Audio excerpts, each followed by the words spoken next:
Well, good day to you and welcome to Mokuzai Design. My name is Nick. As the thumbnail said, we're going to be looking at measure twice, cut once, which is a very popular saying within woodwork, well, within any industry, I should imagine. But before we do that, look at the marking tools that I use. We're going to address the elephant in the room, because I know that a lot of the viewers are from North America, from Australia, from Germany, from here in the UK, and we all work to different systems, inches in some cases, and millimeters in others. Now, a bit of a back history. Because of my age group, when I first started school, we were taught inches, feet, yards, etc. But then sometime in the 70s, I guess it must have been, we then started converting over to the metric system. And I've got to say that I find the metric system much easier, much more precise to deal with in a woodworking shop. Having said that, when I'm driving, I think in miles an hour. Don't ask me to think in kilometers per hour. If I'm playing golf, I think in yards, not meters. But here in the workshop, I definitely do think in millimeters. The strange part of that, though, is if you're asking me to visualize something and you say something is 6 feet tall, then I understand exactly what that means. Whereas if you said 1.3 meters, I think, well, yeah, I'm not too sure. So I'm in that strange grey area, if you like. My age group is in that grey area. But as I said, in the workshop, I like to measure in millimeters. It's such a simple system. Everything's divisible by 1 or 10 or 100, and it's just easy for somebody of my limited intelligence. So before we go on to any of the tools, what do I actually mark with? You've probably seen these flat type pencils, which are handy because they don't roll off a bench, and they're great if you're a contractor and you need a rough cut. Fantastic. Pencils, I've seen so many of these, really what are quite expensive markers, for want of a better word, and I'm sure that they're very good. I've always found a pencil works just as well, as long as you've got one of these that goes with it, and you can just sharpen your pencil and put that back in a safe place, and you've got a very sharp and accurate point. However, neither of those do I use for precision. If I'm going to be precise about something, then I use a knife, a marking knife.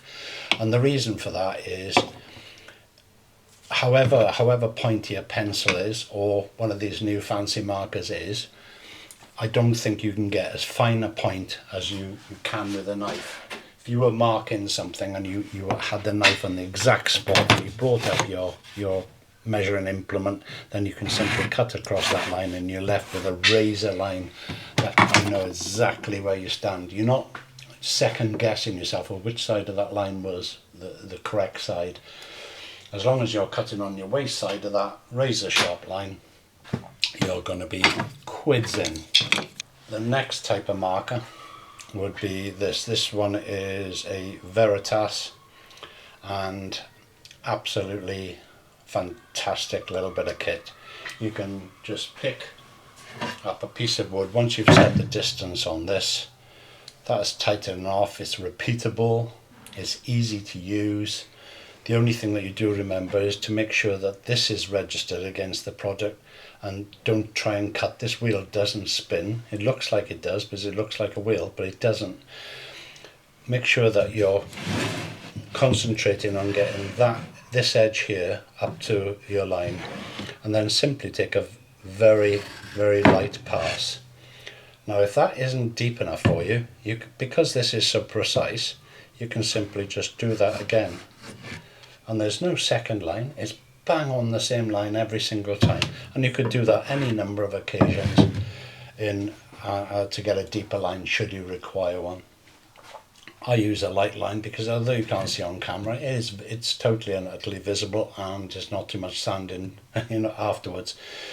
The only thing I would say about that is have a little practice with it, because it is important that that is registered up tight against your piece. Otherwise you are going to get deviation. The other thing is some people prefer to push it and some people prefer to pull it. I'm a puller, for want of a better word. I just find it much more accurate and easier to control. And each one of those I've made there, I did do one on the push, but it's left, there's such a precise line. I think that is probably one of the tools that you need to buy first when it comes to measuring. Pencils obviously, but one of the first tools you need to buy. I've got so then it's a matter of how do we measure distances, or measure a piece of wood, or decide where our mark's going to be, and we need to measure. And the first tool that you're going to pick up is a tape measure. Now I've got a drawer full of them over there, and it wasn't until I found this one. This is a Hultafors, Hultafors tail meter, and it's just a little 3 meter tape. It's not horrendously long, because on work pieces I don't need the whole length of a massive tape measure. But what I've found is this one is extremely accurate, and should I do my visualization technique, there are inches on the back of this one as it happens, but this one's in millimeters. And what I find fantastic about this is not only is the tape accurate, I've measured it against other things, and it is fantastically accurate. You'll notice that this tail doesn't move. Now on other tape measures it does move, because of measuring on the outside of a project or the inside of a project, and that's what that's for. However, with this, all you do is simply move out the tape. And if you were measuring between two objects, all you would need to do is put the tail up against there, measure that. I've got exactly 430 mils there. That was well put, the way I put the wood there. Bang on 430 mils plus 100 for the tail, so it's 530 mils. And I know that that's going to be accurate. I can then make my measurements. So it's such a little simple thing. It wasn't expensive. I got it on Amazon.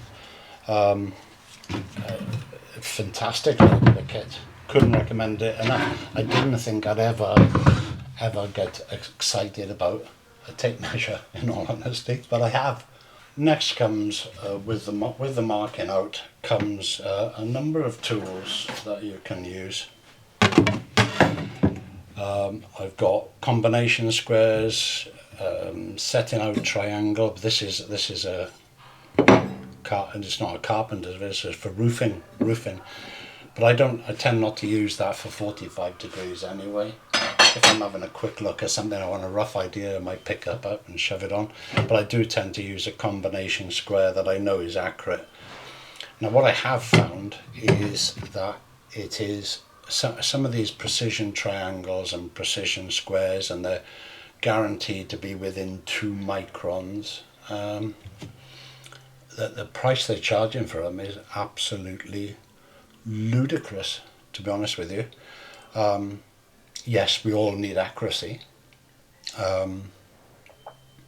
but I can assure you that 2 microns is not going to make much difference in your woodworking project. I can't see that for the life of me. For engineering maybe, but not for woodwork. I measured this morning. I did this little sort of experiment.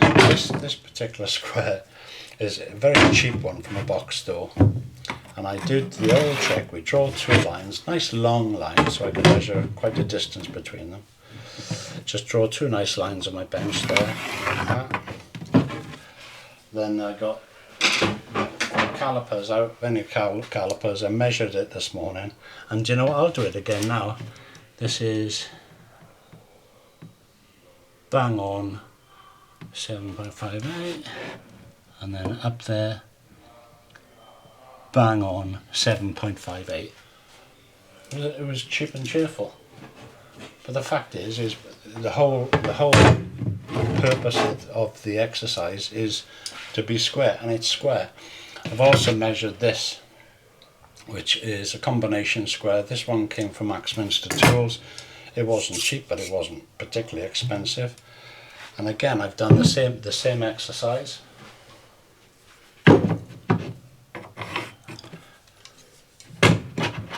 Parallel line.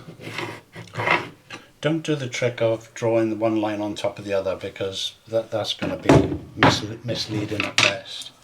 Okay, let's just measure that. 5.09. 5.09. I don't think you can get any better than that. I've also measured the 45 degree on that.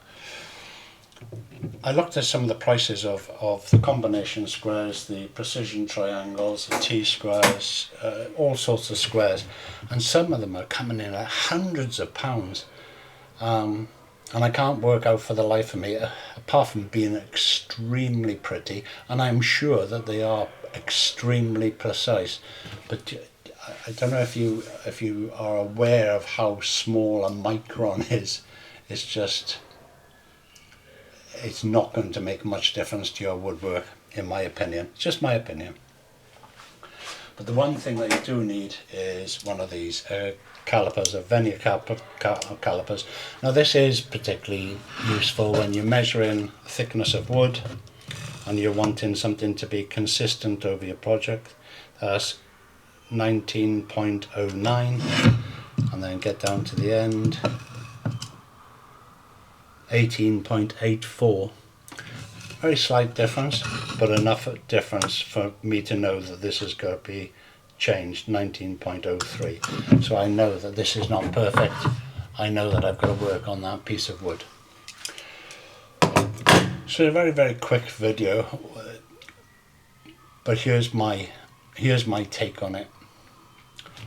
Make sure that you're buying a square that's square. I think Peter Millard from 10-Minute Workshop, he's got a saying, hasn't he? When square is square enough.